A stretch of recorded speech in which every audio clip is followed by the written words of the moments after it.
Welcome back to Dev Interrupted, everyone. I'm your host, Andrew Ziegler. And I'm Dan Lines. Awesome to be here. We have an amazing conversation ahead of us today. I sat down with Adnan Ijaz, one of AWS's top product leaders. He's driving Amazon Q. Amazon Q, it's practically a household name for developers already. It's only 2 years old, but it's already made so much impact. I was at reInvent actually when they announced it, and like the reception in that room was really crazy. It was a lot of positive feedback from everybody there, and now it's reshaping how people are building things, they're shipping software, how they're scaling. So it's been for me a real big blast to come full circle, bring Adnan on to Dev Interrupted, talk about how teams are actually using and adopting these kinds of tools. And, Dan, I'm sure you've seen and heard Amazon Q out there in the wilds in your I mean, conversations. yeah, for sure. Definitely from the developer perspective. Were you there 2 years ago? I I think it was, came yeah, came out at or like it reInvent. was announced in 2023, right? It was in 2023 at reInvent in Vegas. Yeah, Yeah, that's awesome. I yeah, it was see an amazing also event.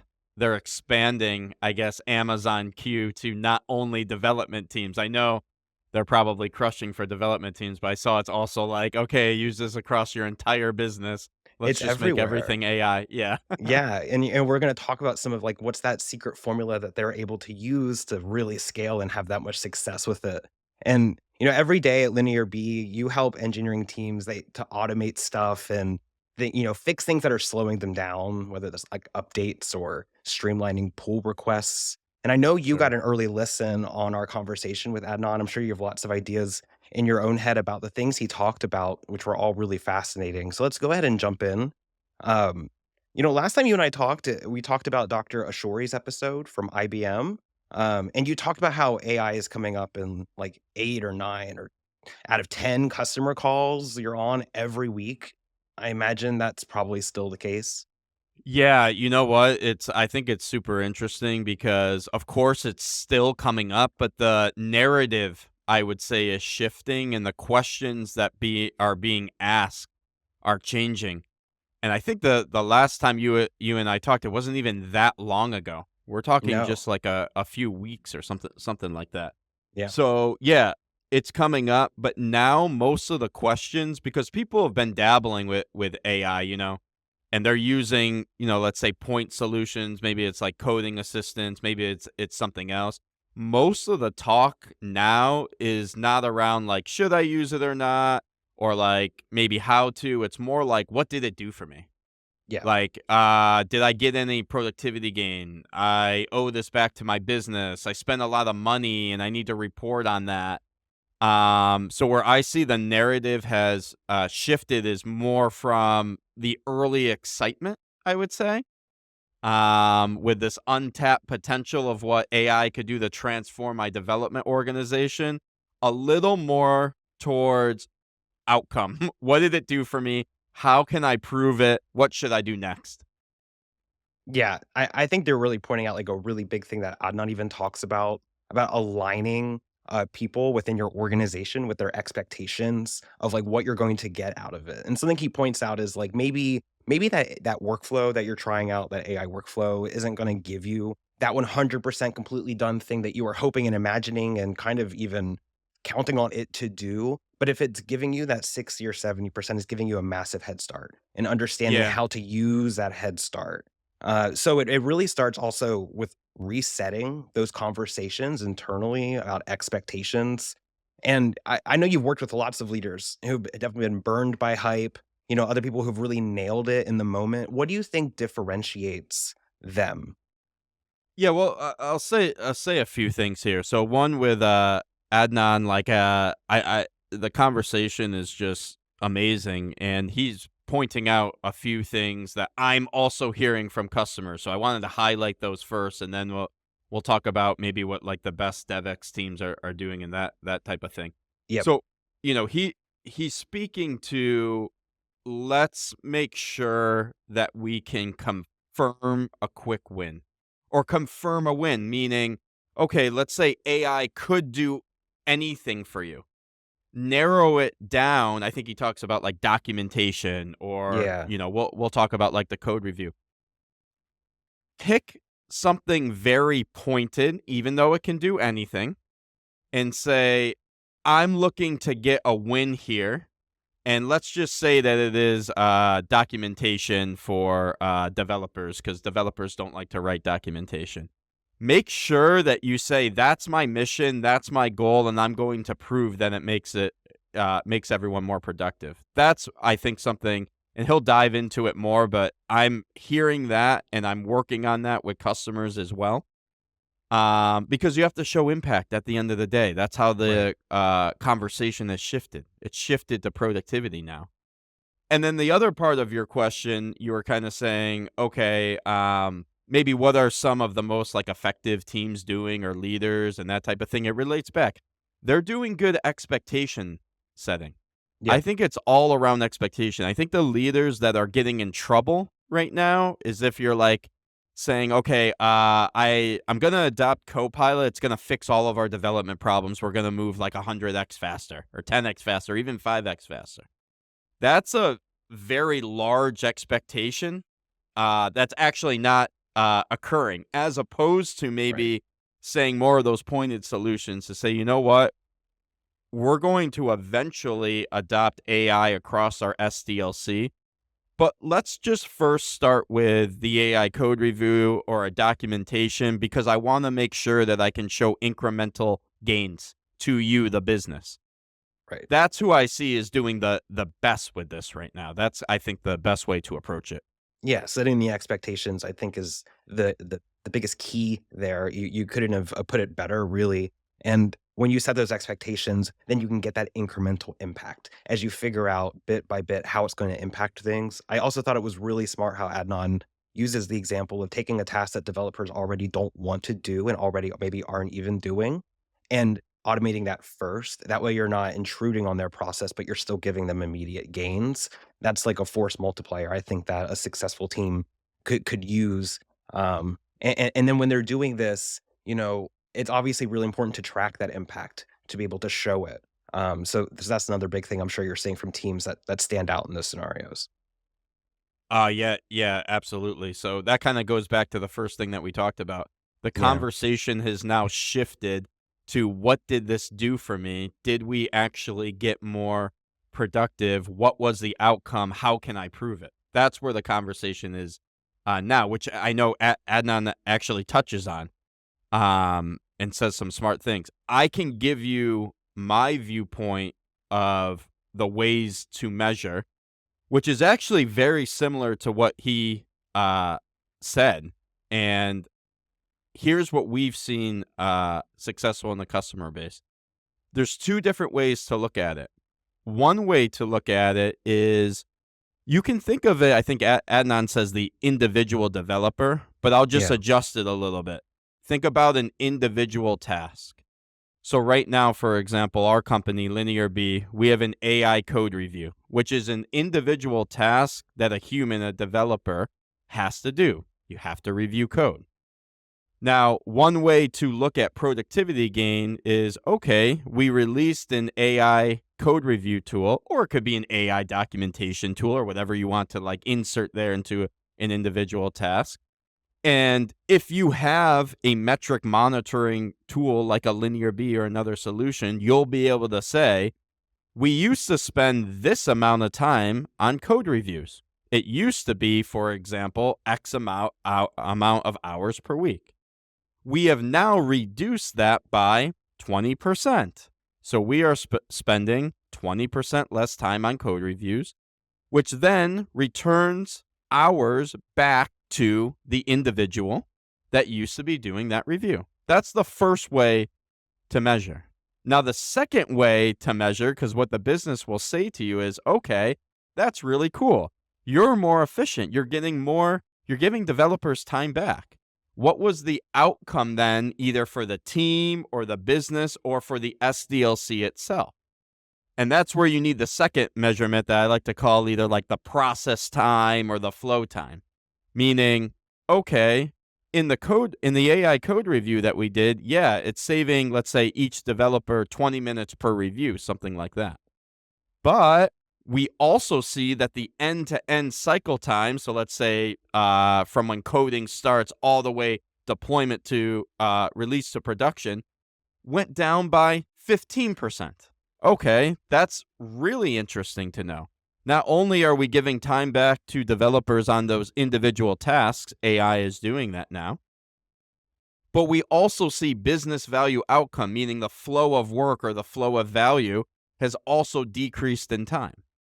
And you got to put two of those together. The only other thing that I would mention is where I think some of the lack of, I don't know, not lack of promise, but maybe not meeting expectation with some of these AI tools. For example, if I just do your documentation work, or if I just do your code review work, it doesn't actually mean that your cycle time will decrease.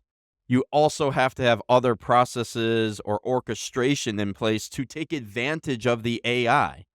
So, like what we're doing with customers, for example, is saying, okay, you did an AI code review, and actually, for your most safe changes, your most safe code changes, since the AI review passed and did a looks good to me, we're going to automatically merge that. Now I'm actually getting time back in my workflow process.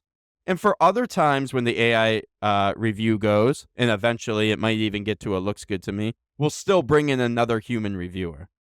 So what I'm trying to say is I think that's kind of maybe where some of the expectation gap is. Yes, it might be doing something nice for you in like a pointed area, but if the rest of the workflow isn't also optimized, I think that's where the expectation mismatch is, where some of the maybe CTOs are saying, "Hey, it's going to revolutionize the way that we're doing all of our software development." No, it's like you got to do it in stages and make sure that the whole thing is optimized.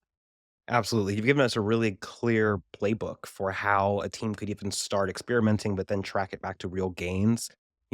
It's at a formulaic level, like you said, calculating and understanding for developers how much time is saved. But if you don't tie that back to a more aggregate impact across the organization, tie it back to things that are actually impacting the things that everyone else cares about, and showing what you're doing and gaining with that time back, then it's falling short of actually delivering on those expectations. And then the further and further those get apart, the less successful anything that you try is going to be. So this is like a really great way of tightly coupling it and doing it in stages. And it kind of blends a bunch of different approaches here too, because you have to figure out how it's impacting the developer and then make sure that they're getting their gains. And then you have to draw that up into like a higher gain for teams in the organization more broadly. Yeah. Totally. Before we dive into Adnan's conversation, because I know at this point, people are definitely very interested to hear what he had to say. I just want to start by saying, thanks for framing kind of how we should think about the productivity and measuring the impact of this technology as we go in and understand what it's transformed. For me, it's really shown how, like, if you remove that friction, people can really focus on that high impact work, which is what those more aggregate metrics and ideas are even looking at. And so after this break, we're going to bring Adnan Ijaz, the director of product management for Amazon Q, on the show. And AWS, they have all the parts of the equation. They have infrastructure, tools, and context. So stick around to learn how they've transformed over 30,000 applications, completed 4,500 years of developer work, and saved $260 million annually from AI performance improvements with their new technology. Today, we have a really special guest in store. Joining me is Adnan Ijaz, Director of Product Management for Next Gen Developer Experience at AWS. And he's at the forefront of AI driven software development, including projects like Amazon Q. And on Dev Interrupted, if you've been listening, we've been discussing the dual dilemma that every engineering leader is facing right now. AI is evolving at a breakneck speed. And if you don't start experimenting now, you're going to fall behind. But if you invest in the wrong AI initiatives, you burn time, money, and worse, trust. So, how do you experiment without it blowing your credibility? That's what we're going to unpack today. Adnan, welcome to the show. Thank you. Thanks for having me. I'm really excited to talk to you about all the stuff that you just mentioned. Yes, really excited to dig in. The topic today is really front of mind for a lot of our listeners, and everyone's talking about AI agents, and it's early days, but it feels like the term has already started to lose some meaning. And I know you've spent a lot of time at AWS thinking about the evolution of this type of tool and what it means. So maybe let's start with some basics. And what makes something an AI agent?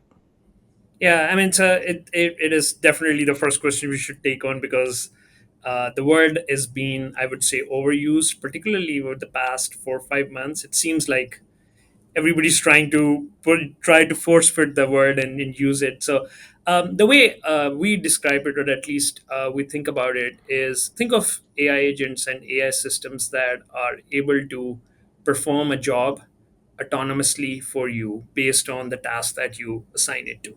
And let me break it down into three parts. So, at a broader level, I would say the AI agents have these three components. One, they are able to take a goal or a task and break it into down sub goal and subtasks. And then they have the tools, they have the mechanisms to understand the environment that they're in, they gather the information, and then they use that information to go to work and then do the job autonomously. Not just like you prompting every single time for them to do certain things. They take the first two, put them together, and then do the job completely for you. So for software development agents, what that does that mean is, if you ask it to go implement website or a feature, it is the agents are able to understand what they need to do, how they would go about it. They are able to come up with a plan, break it down into tasks. Then they have the tools, like maybe they have their own version of exploring the code, understanding how the code is written or what is the context in which they are operating, and then use that information. And then they go about trying to find the best implementation. It can take several minutes for them to come back with the implementation that you need. So that is the definition of agent. Versus, it's important to also talk about what is not AI agent and still Yeah. factored as agent. At least according to the definition that I'm putting forward, is you have an LLM, which is using a database, a RAG, and you're just going back and forth with that. It's still very useful. It's still very helpful. It can, and give you a lot of information, even the programming questions. But the true definition of the agent, that is not the agent. It's not doing the work autonomously for you. Right. The key really falls in the autonomy, that it can do things on its own accord, and coupled with, of course, tools. Because when we use a chatbot AI tool, we provide context to it. That's what our conversation is and what we provide it. We can even use tools. Most of those kinds of conversational chatbots, they have ways of implementing tools. But and when it becomes an agent, is when it's making those actions autonomously. And that distinction is really important, because if they're going to be making actions on their own accord, then it becomes even more important for developers to understand how they work and the types of tasks that they're best suited for. It sounds like they would be doing things beyond maybe even since they're doing them beyond themselves. It's kind of like they need a little more oversight on the things that they're actually accomplishing. Yeah, I think the what is important, I would say, is because we should decouple or clarify the autonomous nature of the agents from, would human be missing altogether, or they just like on their own figure out what they need to do. Humans can summon an agent. They can say, hey, go write me, improve the test coverage for my project or for my application. What happens post that is really where are you going line by line, say, here is my function, go write me a test, here is my another function, go write me a test, I didn't like this, go change that. Versus all you say is that here's my project, here's my application, go improve the test coverage for me. And then it's able to act autonomously. So that is where it comes in, because oftentimes people think of this, they hear the word autonomous and say, and like, do I am I not needed in the process, it's just gonna go on its own and do everything. But it's really the task is coming from you, you're telling what needs to be done in terms of what the job to be done is. But then how the AI is approaching this is more autonomous, is able to break it down and figure that out. So that's really where the distinction is. So yeah, you're spot on in your comment there. Yeah, and that's a really big shakeup. It's a change up in kind of how developers should be spending their time and what they need to be focusing on. And when you see teams that are adopting AI agents right now, what are some real world patterns that you're seeing those successful teams do? Yeah, I mean, we are. It's still early days, but we're starting to see really interesting and powerful patterns and use cases and results emerge. I would first start at home, like at Amazon. The interesting part of my job is because of Amazon Q Developer, which is the AI powered assistant that helps with all aspects of software development lifecycle, whether you're writing code, writing tests, doing code reviews, managing your application in the cloud, or transforming them, going from one version to another, older version to a newer application. uh, and because Amazon is also a large engineering company, because a lot of my peers and colleagues are engineers, right? So I get to see the whole aspect of how the agentic interactions are evolving through that lens, because developers are using it, they are putting the Q developers agentic capabilities to use. So I would say the biggest one that we talked about it extensively, where over the past several months, we used the code transformation agents to take the Java 8 and 11 applications and modernize to Java 17. And because of these agentic capabilities that are able to do the work autonomously at scale, we were able to save 4,500 worth years of developer work and $260 million annually in cost savings in the performance improvements on all of that. We modernized over 30,000 applications. So essentially, putting agents to use to modernize old code bases. In this particular case, we modernized the Java code bases. Then the other thing that I'm seeing, both internally and externally, uh, teams are using these agents to bootstrap the projects. So it's not like just say, hey, go write me a website and it's done, and you just done and you deploy it, and it's not. It'll go. The AI would go. The agent would go, give you the best possible starting point, and then there are a lot of interaction happens back and forth. We could say, can you please do this, can you please add that, like here is my specification, can you change that? So that's another one. The unit test generation that we're seeing, a lot of people are not just the, hey, function by function, just take my code and write this, but here's my entire application, how can you generate unit tests, how can you generate documentation for me, do the code review. So these are the 4 or 5 common patterns that we're starting to see emerge. Yeah, I think that those are really good ways to start, especially with what you're describing. Well, actually, backing up for a moment, the stats around how you use Amazon Q and the effects that you can have from it, using that kind of agentic workflow at scale is really impressive. And I think there's a lot of lessons there. As you know, like AWS, you have so much context about the organization, like and the products that are within it, but you also have so much tooling. And like we said at the beginning of our conversation, those are two of the critical elements of what makes something agentic.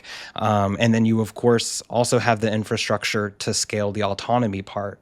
So right there is like a very clear anecdote of how those three factors can really influence the success. So one, I think that's amazing to kind of hear and get that insight. And another thing I heard that really resonated with me was about the different levels of autonomy that you might have within different projects, and you might have something that's lower stakes to get started. And I think that starting with those like incremental projects is key to Yeah. getting So buy-in from folks that are looking at how you're adopting and using it. But the last thing I think that really stands with me is that these agents at scale, when they're working, they're requiring like probably a large amount of context and tweaking in real time based upon the actions that they're taking. So how can teams best think about showcasing the best work that they can do for their agents? Like if they're going to mentor their agent to be as effective as possible, how can they work as a smarter engineer to help their agents also be more effective? yeah, I mean, I think it it the it a lot of this is how the agents are built, and what kind of additional context they can gather, what kind of tools they have at their disposal. So a lot of this is what it goes into building those agents so that they are powerful. For instance, I'll give you an example of the software development agent that we have in Q Developer. The way it works is when you say, "Go write me a shopping cart API in my web commerce website," right? Uh, it is able to take that, break it down, but then it has all these tools at its disposal. And that by tool, for instance, one of the tools that this agent that we have built is the text code, which is essentially an IDE environment, but represented through text. So just like a human would, when a human is writing, a developer is writing code, they would go explore the all the project files. They will open one file, open another, try to build an understanding of what this application is and where do I go write that application. The agent is doing the same, but we have equipped it with the tool to go do that. So therefore, to answer your question, more broadly, a lot of this is in how the agents are built, and therefore the very first question that you asked me, I think it's that is why I feel like it was a very important question, because these little things make what an agent a true agent versus it's more like conversation back and forth. So if you build the agent the right way, then you will think about the memory in the agent so that it's able to understand its interactions. Like you ask it to do a code review, and then it does a code review, and you take certain actions, then it's able to learn that, okay, you know what, here is what we can do in this environment. It is able to collaborate with other agents to do certain tasks. So it is important for the engineering teams when as they start, they pick the right tool. Even in the AI, it's early days, but you can literally find a new tool emerge Mhm. that claims to do AI development pretty much every other day. I mean, if I'm not exaggerating. It is important to pick the right tool and really explore those agentic capabilities, and then you go about it. And then how would you go about it? I would say the teams should really start off things where there's low hanging fruit, right? For instance, generating documentation for your project. I have not really run into very many developers who have told me that they enjoy writing documentation. I'm sure there are, and I'm not. There's nothing against them, but most developers would tell you that, hey, look, if you can generate documentation for me, accurate documentation is great. And doesn't mean that, and so when you summon an agent and say, here's my entire application, can you go generate me a readme file and just keep it up to date, just go do that, right? That is the task. You can start there. So you're not even really, when the engineering teams are coming in and trying to bring in these agents into their workflow, there are things that they can pick which will not necessarily be adding any value, and start from there and then build off from there. It Right, was a long. exactly. I'll take a pause and see if I answer the various parts of your question. No, you did, and you're starting to dive into something that's really fascinating to me about how having the right environment for a really high velocity developer team, having really good developer productivity in place, having the types of stuff in actual practice where people can go and look at the code and understand how it works and find the resources to get started with getting involved. And when you do that, you're actually setting down all of the foundations for AI agents to work and follow that same knowledge and build that context in the same way. So by improving how the team can work and how the team should be best working, you're also going to cultivate the best environment for your AI agents to be successful. And it sounds like when, in the example you gave, like you have an AI agent you've summoned to be in charge of maintaining this README or this documentation alongside something as it's being developed. That sounds like a lot of freed up time. And so now the developers that are building those features can focus more on the critical things that need more attention. And I think going back to your example with AWS, that seems to be the prevailing takeaway across the board for why teams should be using agents is because of how many developer hours it can save them. Yeah, yeah, and I think I would say we're starting to see the shift. In even in the customer usage behavior, a lot of early days of AI usage across development teams were the inline completions, like the autocomplete. As you're typing in the editor, you get the next suggestion, you complete that. It's still being used, but then came in the chat, the conversational aspect, where you can just go, and still popular. People use that, But now we're seeing, particularly, I would say, over the past quarter or so, a strong emergence of not just the options that are available. We have had, just like, I put a plug in for Q Developer.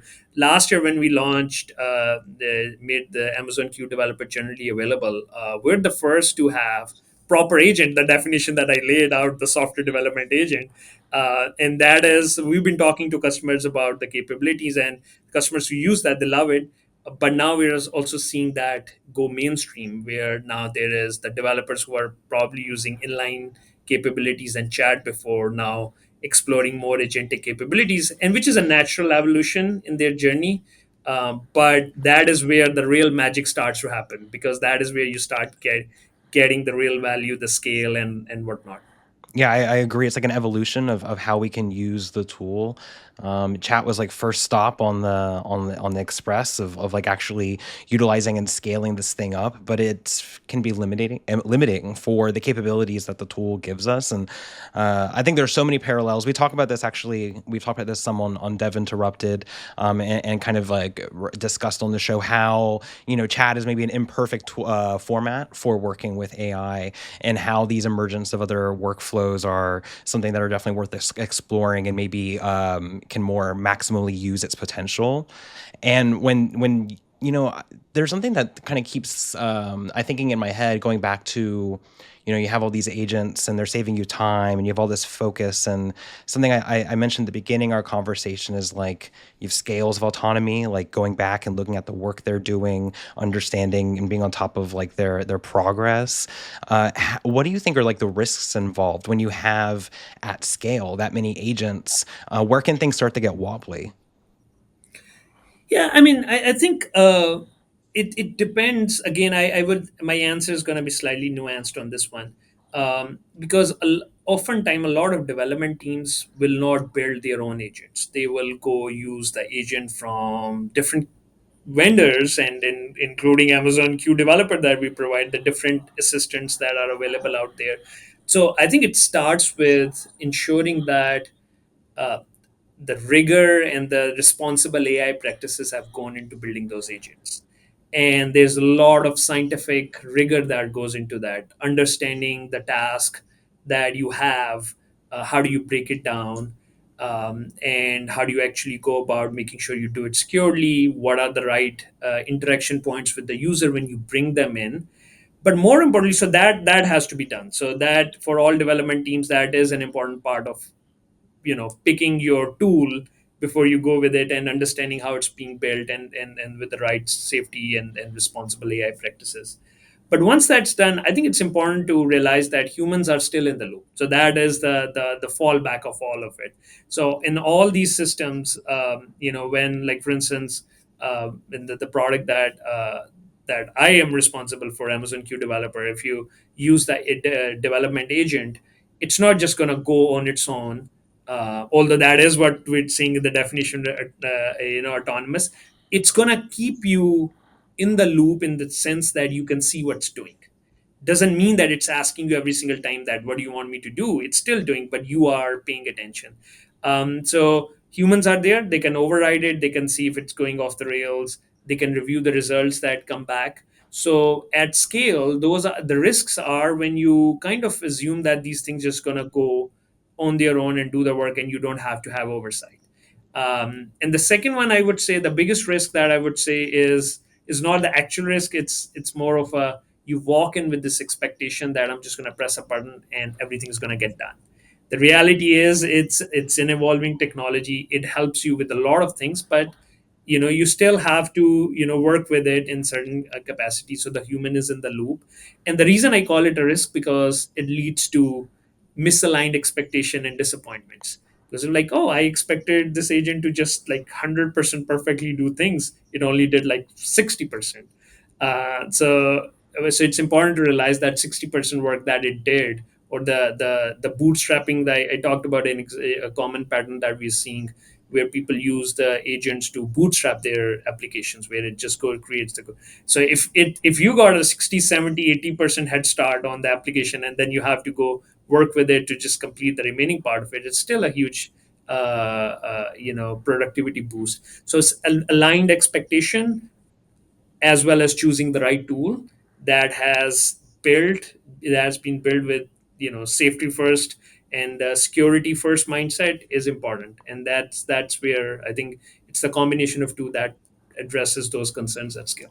Yeah, it all boils down to awareness and education and trust, understanding. That's what we're doing right now. That's what we're discussing. We're trying to increase the awareness of the kind of tool and learn for ourselves like how we can use it, because it's something that's evolving in real time, and something that you touched on about getting over like the blank page problem and the hours and time saved with that. I think that's immense, especially if, going back to what I was mentioning earlier about, if like you have a really consistent coding environment, coding practice within your organization, getting started in that bootstrappy way, you can get further and further if the agent or the tools you're using understand what your projects generally trend towards, or how they start and how they evolve. So there's about providing that context. And um, when you discussed about setting expectations, I think that's ultimately the key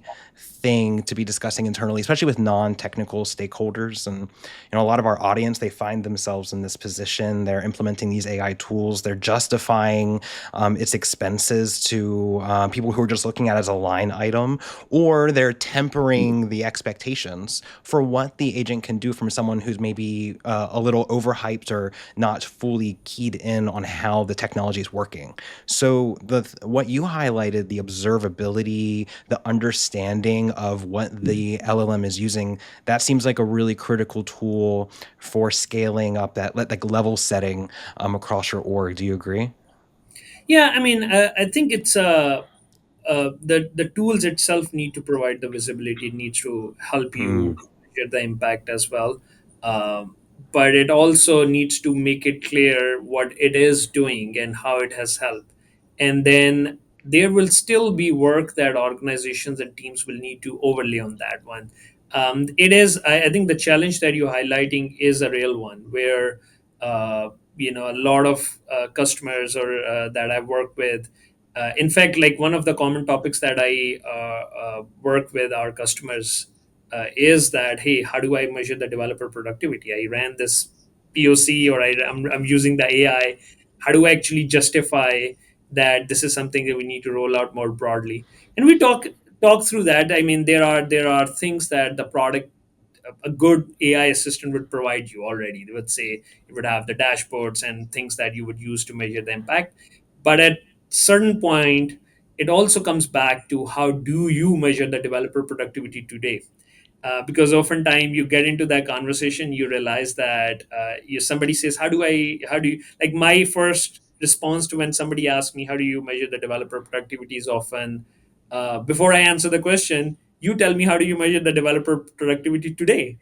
And the answer is generally not very clear, because uh, some have very great answers because they have all these DevOps solution and they have integration points, and they look at the check-ins and deployment and the failures and whatnot. And if you have that infrastructure, then measuring this is also relatively simpler, because now you bringing in this tooling, and then you enable one team to do it, and you can look at their metrics and see how they move and kind of establish correlations. But if you don't have it, then it becomes all the more challenging. And that is where I think your question originally, generally it stems from that problem, because you don't have the existing mechanisms, but you need to do that. So what I generally recommend our customers, and when I talk to developers, is you need to think about the productivity at two levels. One is the individual productivity. When you're working with the developers, they would tell you, like, when we started rolling out Q Developer internally, we would get qualitative signal from the team. They would say, hey, I feel productive, or I started using it. Maybe first few days were very challenging because it disrupted my workflow, but I'm starting to get hang of it and I'm generally productive. So watch out for those signals. Then we also do surveys once in a while to kind of to establish the quantified impact, and there you can have certain questions there. So that's like, how do you measure the individual developer productivity? That would give you a lot of information. But then the real stuff is when, how do you actually go if you have DevOps solution where the if you have your check-in system, rather, how do you actually measure that? Okay, this team that is using AI assistants, how frequently are they checking? Like, what are the kind of deployment issues they're running into? What is the code frequency and all of that? And that is the second step you have to do to measure the impact. So I think once you put together those two together, then it becomes easier to answer the question that you are highlighting, like how do we actually show the productivity at scale. And non, you make it sound so straightforward and so simple, but it is the way that you're linking it back to, at the end of the day, you have to have a strong developer productivity practice within your organization. You have to care about these metrics and you have to be looking at them, and you have to have common definitions for how the entire organization thinks about them. And if you don't have that, then you're going to be rudderless when you're trying to adopt something like agentic AI, because it's going to go really, really fast. But if you don't know what direction you need it to go, then you're just adding risk to your organization and you're not really accelerating. Yeah. So that seems like a really key distinction. One that you're seeing from teams that are successful is they're fostering a developer productivity practice. They care about developer experience. They look at these things and they talk about them and they measure over time. So that's like a key ingredient to having success with this tool, like any Yeah. tool. Yeah, and absolutely, and yeah, I mean, it is not trivial. It definitely, it's easier said than done. With say, oh yeah, you should measure the impact, but then there is a lot more work that goes into that. But ultimately, that is the best way to measure the impact. Yes, can gather the qualitative data points, and that is good, and that can help you make decisions and justify certain investments. But ultimately, that is worth the investment. Just measuring the right developer productivity metrics. Yeah. And for a future looking developer, someone who's thinking about being a better developer for a year, 5 years from now, what's one good habit that you would suggest to any developer today to start building? Yeah, I mean, I think this space is moving quickly. So the time horizon, nobody knows where the software, how quickly it will evolve over the maybe 1 year, 5 years. So, but I would say, I think it is starting to become clear that uh, a lot of development, human would still be, at the forefront of it. They would still be in charge, but their role would shift from maybe writing a lot of code in the editor to a lot of architecting, thinking, ideating, and then working with the software agents to go deliver those.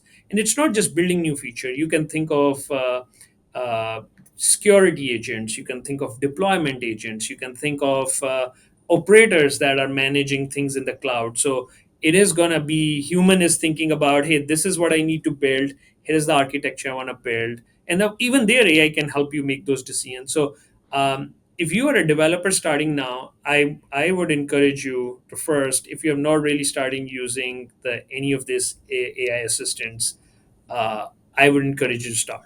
And selfishly, I would have put a plugin. You can start with Amazon Q Developer. It's available for free. It has a generous free tier that you can use. So start, but jokes aside, pick any, start. I think understanding the getting started with these tooling and starting to use that, it may be, first few days may be funny because it changes the workflow, and you might even get to conclusion that it's actually making you less productive than more productive. I've heard that. But then it takes a few days, or there's time period and you need to get over the hump. So start there, that is definitely important. But then also, what that will allow you to, you start thinking less about I need to write code to what are the things that you need to do. And you would less be worried about, you would be worried less about writing unit tests or generate documentation. Would be like, okay, what are the things that I need to build, and I am specifying it the right way, I'm architecting it the right way. So those are the things that I think would happen. And so you would, sooner you start, better it is, because otherwise, if you have not started yet, there's a chance that you may fall behind. And I'm not trying to be negative or pessimist, but it is how fast it's moving. So the best Yeah. time to start was yesterday, the second best time is today. Is let's start. I love that. Just try it, just get started. You need to get your hands in the sandbox to figure out what you like and don't like. And there's so many things to be learned along the way. So you just have to get started. I think this Yeah. has been a really great call out too, as to the skills that folks need to build, and thinking about your impact versus just your tasks. There's more to just the task being on your Jira board or on your Asana board. There's the underlying reasons that you and your organization are doing them, and focusing on why those are. That's kind of the key thing that AI gives you. And Adnan, this has been a really fantastic conversation for me. I've learned so much about AWS and how y'all are thinking about agentic AI. We've got some really great examples, but you also broke it down into a really clear playbook for both engineering leaders and individual contributors to follow. It's been really great to kind of dive into your head and think about how you're seeing the best teams use this. But before we wrap up, where can people follow your work or learn more about what you're doing? Yeah, I think you can put a link in the when you publish the podcast. But search for Amazon Q Developer on your favorite engine, or just go to Amazon website /Q, and then you can get to know learn about Amazon Q Developer.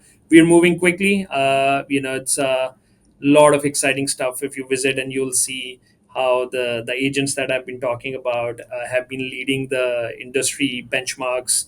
So it's really exciting times and exciting space. So I'm excited. I hope the developers are, in terms of using those tools. So you can follow our work there.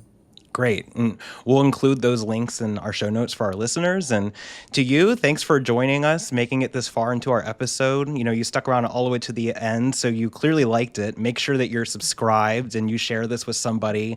Talk about what you learned today. And also check us out on Substack. We have weekly insights every Tuesday where we dive into some of the things that we've discussed today with Adnan. But we'd also love to hear from you on socials. So reach out to either of us, our guest today, myself. We'd love to hear your thoughts about what we discussed. Maybe learn some things that your teams are doing. And that's it for this week's Dev Interrupted. See you next time.